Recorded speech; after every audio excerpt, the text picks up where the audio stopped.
Estamos dando inicio al comité GCC correspondiente al 26 de noviembre de 2018. Calendario económico, comenzamos con cifras del PMI manufacturero de Japón, nuevo descenso de este indicador en su medición preliminar del mes de noviembre. Con respecto a Alemania también las cifras no son muy positivas. Confianza sobre la economía alemana descendió tanto por las expectativas como por la situación actual. Por otro lado, en la zona euro se tiene el día de hoy declaraciones de 3 miembros del Banco Central Europeo, entre los que está su presidente hacia cerca de las 11 de la mañana, y el economista en jefe que ya dio algunas declaraciones esta madrugada. También hablará otro miembro del Consejo de Gobierno del Banco Central Europeo. En los Estados Unidos se tiene programado la publicación del indicador de actividad económica que calcula la Reserva de Chicago, con una aceleración para el mes de octubre de 0,17 a 0,18 esperado. El dato ya fue a conocer hace un momento, aumentó a 0,24. En los Estados Unidos también hoy, hacia el cierre de la mañana, tendremos la publicación de la colocación o el resultado de colocación de tesoros a 2 años. Recuerden que esta semana se tienen agendadas esas colocaciones y que el mercado, debido a la falta de rotación que han tenido los creadores de mercado hacia inversionistas finales, estaba vaticinando incrementos en las tasas de negociación. Con respecto a América Latina, se tiene la publicación de ventas minoristas en México, donde se espera estabilidad en crecimiento cerca del 4%, y hacia también el cierre o comienzo de la tarde, declaraciones del director del Banco de Inglaterra, teniendo en cuenta que durante el fin de semana se oficializó la firma del acuerdo político para iniciar las negociaciones de carácter económico entre la Unión Europea y el Reino Unido. Y frente a esto, el día de ayer, 27 países de la Unión Europea apoyaron el acuerdo político que va a marcar la hoja de ruta del proceso de negociación económico entre el Reino Unido y la Unión Europea. Los lineamientos grandes que se han dado a conocer son: número uno, el Reino Unido pagará un valor de 50 billones de euros por el divorcio. Por otro lado, eh, se llegaron a algunas reglas básicas de tratamiento de expatriados, y el proceso de transición se tiene, como se ha mencionado previamente, hasta diciembre del 2020, con la posibilidad de que sea extendido al interior del Reino Unido. Hay una seria hay un serio disgusto en este acuerdo, diciendo que pues el Brexit no se va a dar tan rápido como lo querían los votantes que votaron a favor de esta alternativa. Por eso, algunos políticos creen que Theresa May en cierta medida traicionó la confianza de los votantes. En este frente, y desde el lado pues de los europeos, España, como lo reportamos en nuestros comités, se estaba oponiendo a la firma del mismo, teniendo en cuenta pues esas viejas rencillas que existe con el Reino Unido por el tratamiento de lo que es el Gibraltar.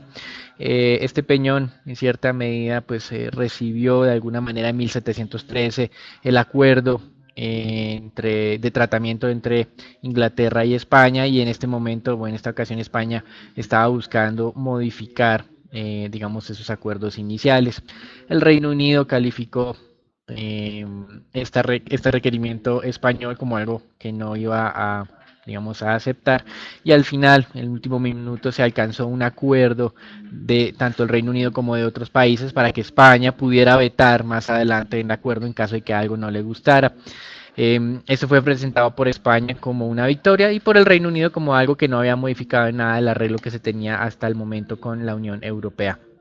El ministro de Finanzas británico afirmó esta madrugada que ese acuerdo alcanzado era el mejor que se podía obtener, y que esperaba que con el mismo se empezara a reducir las divisiones al interior del Reino Unido. La mayor corte europea decidirá el día de mañana si ese proceso de Brexit puede ser revocado, algo que pues no tiene demasiado entendimiento en este momento por parte de los inversionistas. Y por otro lado, el Reino Unido está haciendo los trámites para reingresar como país individual a la Organización Mundial de Comercio, organización que, como ustedes bien saben, ha tenido unos importantes tropiezos en su funcionamiento durante los últimos años por, digamos, que los Estados Unidos no han querido hacer el nombramiento de varios jueces para que definan disputas que existen no solamente concernientes a su país, sino, digamos, de terceros. El economista en jefe del Banco Central Europeo manifestaba que, si bien es cierto, había señales de reducción del dinamismo de crecimiento, confiaba en que la inflación alcanzará el objetivo del 2%. Y hoy los mercados accionarios están registrando un fuerte rebote de más del 1%, principalmente jalonada por recuperación del sector bancario y del sector petrolero, que la semana el petróleo había cerrado con un movimiento muy negativo a la baja. Morgan Stanley mejoró la recomendación sobre mercados emergentes, los pasó digamos como dos niveles, desde subponderar a sobreponderar, mientras que recomendó reducir la exposición a las acciones estadounidenses. Esto es algo que ya veníamos hablando durante la semana pasada, pues no era muy congruente con lo que ocurría en la historia. Morgan Stanley espera que Estados Unidos se desacelere muy fuertemente durante este y el próximo año, y generalmente cuando eso ocurre, una desaceleración fuerte, lo que termina sucediendo es que la gente se refugia en activos estadounidenses en contra de los mercados emergentes. Así que digamos que por lo menos lo que está diciendo Morgan Stanley es que hay que romper con la historia y a pesar de esa desaceleración apostar por otro tipo de mercados. Eso es todo por ahora, los dejamos con Raúl.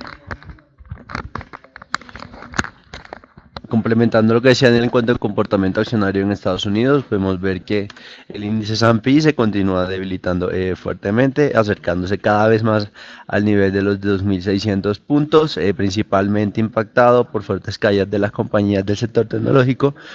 Como lo mencionábamos anteriormente en diferentes comités, los resultados y las ventas de las compañías del sector tecnológico van a ser por debajo de lo esperado por el mercado, teniendo en cuenta que los pedidos de las compañías a sus proveedores han disminuido considerablemente.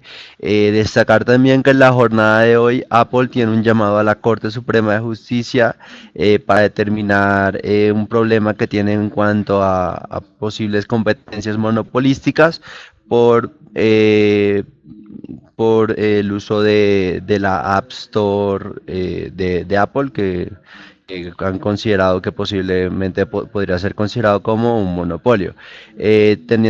Por otra parte, los futuros de la jornada de hoy, principalmente en cuanto a un mayor optimismo de un posible acuerdo entre las conversaciones entre Estados Unidos y China, junto también a los rebotes de los precios del crudo.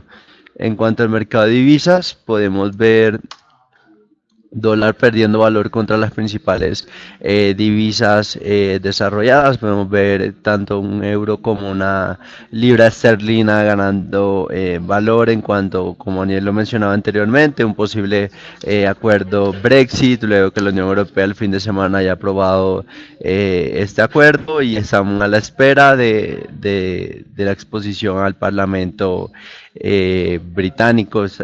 También por otra parte, la coalición de Italia al parecer se están empezando a reducir su postura, su fuerte postura que tenían en cuanto al presupuesto, y podrían considerar una reducción de su déficit hasta el 2% del PIB para poder evitar posibles sanciones por parte de la Unión Europea. Por otra parte, en cuanto a las divisas latinas, podemos ver perdiendo valor principalmente por un fuerte debilitamiento del real brasilero. Los dejo con el mercado petrolero con Daniel. Bueno, como mencionábamos, la recuperación del mercado accionario estaba fundamentado en el sector bancario y el sector petrolero. En temas del WTI ustedes observan algo de estabilización luego de ese desplome del 7.7% del viernes de la semana pasada. Este desplome ocurrió pese a lo que ya hemos mencionado de manera insistente, las señales de varios miembros de la OPEP de que en su reunión del 6 de diciembre anunciarán el recorte de producción, y probablemente, también como en algún momento lo mencionaba Raúl en los comités, esta reunión del G20, donde se van a van a poder hablar nuevamente el presidente ruso con la administración saudí, pueda dar algunas luces adicionales sobre ese eventual recorte y la participación de Rusia en el mismo. Sin embargo, al mismo tiempo se continúa confirmando que Arabia Saudita incrementó su producción en el mes de noviembre a nuevo máximo histórico, no solamente reciente, sino de toda la vida, Ya las fuentes hablan sobre 11.2 millones de barriles de producción día, pues una fuente directa hablaba desde 11.1 hasta 11.3, cuando en Bloomberg las cifras que ustedes obtienen de producción están alrededor de los 10,5 barriles en el último dato oficial. Es decir, que en cierta medida Arabia Saudita estaría alcanzando esa capacidad máxima de producción de manera rápida, pero como mencionábamos, a partir del mes de diciembre anunciará la reducción. El anterior ministro de Petróleo de Arabia Saudita, que había pasado más de 20 años al frente del cargo y que fue obviamente, digamos, reemplazado cuando llegó pues a la línea de sucesión el príncipe Mohammed bin Salman, pues tenía toda la razón. Básicamente estos altos precios de petróleo lo único que iba a lograr es que la OPEP perdiera participación de mercado, y eso es lo que estamos viendo actualmente. La idea de recortar nuevamente la producción por parte de la OPEP lo único que va a hacer es reforzar esta idea que tenía el anterior ministro de petróleo. Y se calienta la frontera entre Ucrania y Rusia. Los rusos, o la armada rusa, decidió disparar y apresar, digámoslo así, 3 embarcaciones ucranianas que pretendían pasar por este estrecho en la península de Crimea. El estrecho se conoce como el estrecho de Kerch. Y acá los ucranianos pues han convocado a su parlamento y probablemente anuncien la ley marcial. La OTAN está hablando de respaldar a su aliado, o en cierta medida a este país miembro de la organización. Y continuando con el tema ruso, el director de Rosneft viajó a Venezuela para quejarse de los retrasos de envíos de petróleo de Venezuela a Rusia. Y parece que el problema no solamente es que se tenga este retraso, algo que ya se había mencionado previamente. Recuerden que Venezuela le paga a Rusia unos préstamos con petróleo. El problema parece que Venezuela sí está al día en sus obligaciones con China y no con Rusia, y por eso pues digamos que el presidente Maduro recibió al presidente de Rosneft durante el fin de semana. Y en otro problema de Venezuela, recuerden que hay una minera canadiense que había obtenido 1.2 billones en un laudo arbitral por una expropiación realizada en su momento por el presidente Chávez. Pues bien, esta compañía minera canadiense estaba adelantando temas legales para poder tener el control de Citgo, que es la refinadora y distribuidora de combustibles que tiene PDVSA en los Estados Unidos. Esta presión logró que el gobierno venezolano aceptara llegar a un plan de pagos con esta minera canadiense, y la información extraoficial es que ya le canceló en otro tipo de activos líquidos cerca de 425 millones de dólares de los 1.2 que obtuvo en este laudo arbitral. A eso hay que sumarle obviamente los intereses, que algunos calculan en 200 millones de dólares adicionales, y el plan de pagos se tendría a partir del año 2021. Pero eso sí, Venezuela tiene que, antes del 10 de enero, acreditar los colaterales para realizar esos pagos futuros. En teoría, si no hubiera hecho esto Venezuela, el próximo 20 de diciembre un juez de Delaware tendría una audiencia para conocer las demandas desde el punto de vista de la canadiense Crystalex, y donde conocería las razones por las cuales tendría que entrar a subastar Citgo. Hasta el momento Venezuela ha sido muy cuidadosa con este activo, que es el principal que le queda a la petrolera venezolana fuera de las fronteras venezolanas, y ha logrado en cierta medida continuar con el pago de los títulos que están garantizados por las acciones de esta compañía. Y finalmente China, en apariencia, dejó de comprar crudo estadounidense durante el mes de octubre e incrementó sus compras a Arabia Saudita y a Irán. También destacar en cuanto al reporte de la OPEP, una fuerte producción de la producción de Libia, principalmente gracias a mayor calmas relativas internas en el país, y lo cual impulsó la producción entre septiembre y octubre. Y también destacar que posiblemente la producción de Venezuela finalmente vuelve a aumentar, aumentó 10 millones de barriles luego de una senda caída a lo largo de todo el año. Desde el punto de vista técnico, podemos ver que en la jornada del día viernes los precios del crudo tuvieron una fuerte caída, y en la jornada ahí podemos ver un rebote de estos. Podemos ver que desde el punto de vista técnico, que la tendencia que continúa prevaleciendo es la tendencia bajista, una fuerte tendencia bajista, aunque podríamos observar que posiblemente podemos estar encontrando un piso alrededor de los 50,2 dólares en referencia a WTI. Estaremos viendo si los precios del crudo si continúan respetando muy bien este piso, donde podría ser considerado un nivel atractivo de compra sobre los precios, teniendo en cuenta la posible recorte de producción de la OPP de la próxima semana.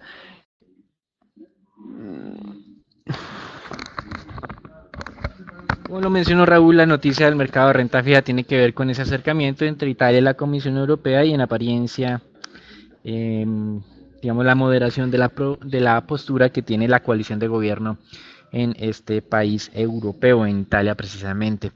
Lo que ha mencionado de manera extraoficial esta madrugada, como lo mencionó también Raúl, es que la coalición de gobierno aceptaría que el déficit del año 2019 no sea del 2.4% del PIB, sino del 2%. Y esto como una forma para ajustarse a la normatividad de la Unión Europea en temas de gestión fiscal. Esto ha hecho que básicamente los títulos italianos se valoricen. En esta madrugada descendían cerca de 16 puntos básicos en la tasa de descuento exigida. En este momento estamos hablando de 13 puntos básicos. Esperaremos cómo continúan evolucionando estos trabajos conjuntos entre Italia y la Comisión Europea para evitar que la Comisión Europea establezca algún tipo de sanción en contra de Italia. Por el momento, digamos que nuestra postura es de cautela, teniendo en cuenta pues que aún queda mucho por definir y que una reducción del 2.4 al 2% en déficit puede no ser sustancial, además que desconocemos muy bien si llegara a aceptar la coalición de gobierno estos ajustes, qué ocurriría desde el punto de vista político al interior de Italia, si se podría mantener o no. Y continúa Morgan Stanley insistiendo en que la economía estadounidense se desacelerará rápidamente durante el año 2019, pero que a pesar de esto la inflación va a aumentar.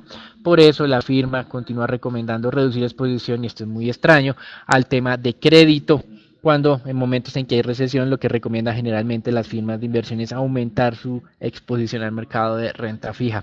Por otro lado, está recomendando aumentar el efectivo, algo muy razonable con esos escenarios recesivos, pero al mismo tiempo, como mencionábamos, también está afirmando que hay que aumentar la exposición a países emergentes, lo cual pues es, digamos, un tema atípico bajo ese escenario planteado por Morgan Stanley. Hasta aquí el reporte internacional. Recuerden, fuerte reacción hacia el alza del mercado accionario, estabilidad ya del precio del petróleo que por lo menos durante esta jornada ha dejado de descender y algunos movimientos favorables en el mercado de renta fija por ese nuevo acercamiento entre la Comisión Europea e Italia. Queda pendiente de ver cómo continúa evolucionando el tema del Brexit, sobre todo por una posible votación que realizó el Parlamento británico durante la primera semana de diciembre para ver si apoya o no este acuerdo alcanzado entre su primera ministra y la Unión Europea. Hasta aquí el reporte internacional. Damos entrada al informe Colombia, donde para el día de hoy no hay anuncios adicionales de relevancia. Seguimos a la espera de la presentación de la ley de financiamiento, teniendo en cuenta que durante las últimas jornadas ha venido trabajando los ponentes con el Ministerio de Hacienda para, digamos, lograr un texto que tenga posibilidad de ser aprobado en el Congreso. Como mencionamos la semana pasada, se había hecho unos recortes a la expectativa de recaudo, de incremento de recaudo del año 2019, desde unos 14 hacia unos 8 billones de pesos, pero tal vez lo más relevante en este momento es la incertidumbre que se está generando hacia el mediano plazo, teniendo en cuenta los recortes de impuestos a las empresas y que no están siendo reemplazados por otra alternativa, la cual había contemplado el gobierno, que era el tema del IVA. Sin ese tema del IVA, muy probablemente lo que se va a generar con esta ley de financiamiento es un incremento del déficit a partir del año 2020, lo cual pues digamos que todavía no ha sido incorporado en las matrices de riesgo de los inversionistas.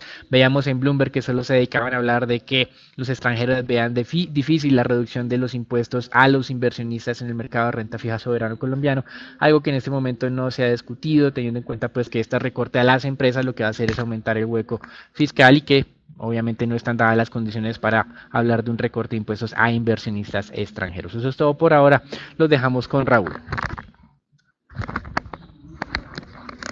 En cuanto al comportamiento del mercado accionario colombiano durante la jornada de la semana pasada, podemos ver que el índice de Colcap registró la segunda semana más con mayor pérdida de valor del año contra una jornada alrededor del mes de febrero, cual cayó alrededor de un 4,9%, aunque cabe destacar que a pesar de esa fuerte caída, está liderado principalmente está principalmente liderado por jornadas de dos niveles de volumen relativamente bajos, principalmente teniendo en cuenta el Thanksgiving en Estados Unidos, donde se puede observar una fuerte caída tanto del viernes como del jueves, liderado también por el Thanksgiving.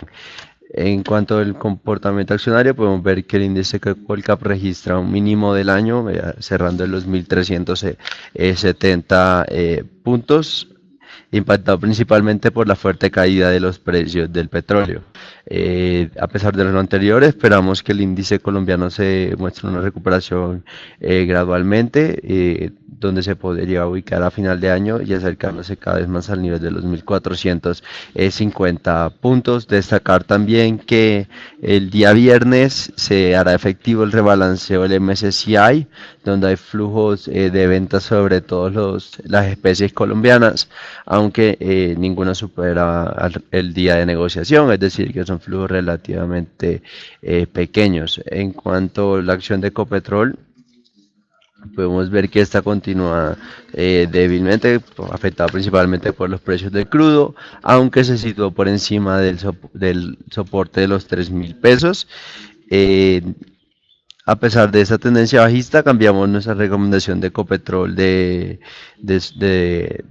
subponderar a neutral, donde consideramos que la acción podría estar encontrando un piso alrededor de los 3.000 pesos, donde en caso que lo respete bien, podría ser considerado un nivel atractivo de entrada, teniendo en cuenta el rebote de los precios del crudo.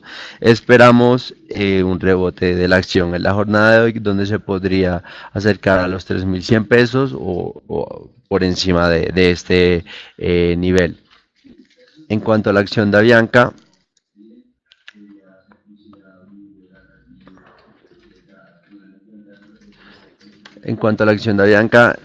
esta es interesante debido a que desde el punto de vista teórico, si uno considera que las aerolíneas les favorece la caída de los precios del crudo, pero la acción de Avianca no ha reflejado ese comportamiento contrario al comportamiento de sus pares. Principalmente, bueno, tenemos el ejemplo de Copa Holdings, el cual se puede ver que ha registrado alrededor de 6 jornadas al alza, liderado principalmente por esa caída de los precios del petróleo.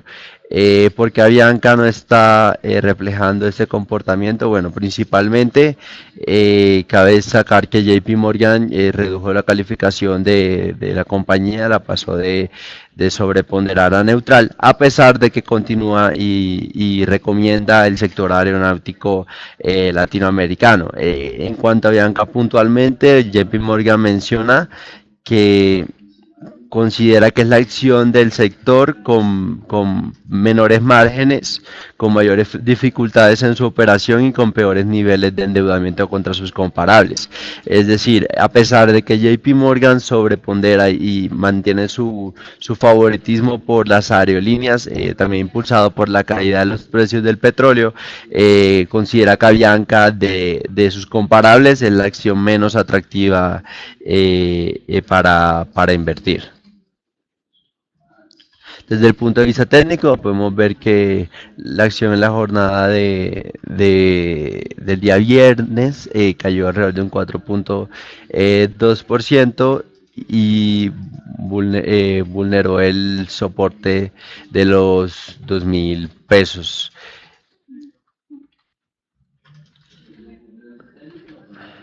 Los dejo con el mercado de dólar con Daniel. Bueno, los anuncios o el comportamiento del mercado accionario y petrolero supone una alta probabilidad de que el mercado cambiario tenga algo de tranquilidad ya durante esta jornada. Seguimos como estamos viendo el día de hoy, negociando los máximos observados hacia cierre de octubre de este año, comienzos de noviembre, que eran los 3.230. Por el momento hay que esperar a que continúe en cierta medida tranquilizándose el mercado petrolero para poder vaticinar de alguna manera algún tipo de retroceso del dólar en Colombia. Por el momento, como ustedes pueden ver, la marcación del indicador técnico es que continúa la tendencia alcista. Hacia el alza, pues ya tocaría estar viendo cifras un poco más cerradas y desde el punto de vista histórico para la negociación del dólar. El máximo anterior estuvo muy cerca a los 3.400, estamos hablando del 3.230 en este momento. Esperamos algo de tranquilidad en estos niveles, como mencionamos inicialmente, pero al alza entonces el escalamiento nuevamente sería muy acelerado en caso de que no sea suficiente. Un número muy normal como posible objetivo al alza, aunque esperamos que no se llegue a materializar en el corto plazo, son los 3.300, y hacia la baja pues estaríamos hablando de los mismos niveles que tuvimos de piso recientemente. Hacia la baja estamos hablando del 3.200 una vez que se disipe pues todas esas tensiones de corto plazo, y el siguiente nivel cerca del 3.170. Durante la última jornada se negociaron algo más de $1.000 millones y el cierre del día viernes fue de 3.228, es decir que en este momento estamos registrando cerca de 6 pesos más de negociación frente a ese cierre. Con relación a los test, eh, como manifestábamos ese cambio, el abandono de la idea de incrementar o de aplicar el IVA a otros productos de la canasta básica que hasta el momento no lo tenían, dio algo de tranquilidad al mercado, pero pues digamos que esa noticia no ha sido suficiente para cambiar la tendencia. Como manifestábamos nosotros el viernes pasado, consideramos que puede haber una extensión de este movimiento de tranquilidad, por lo menos relativa de corto plazo, hacia una zona entre el 6.30 y 6.25%.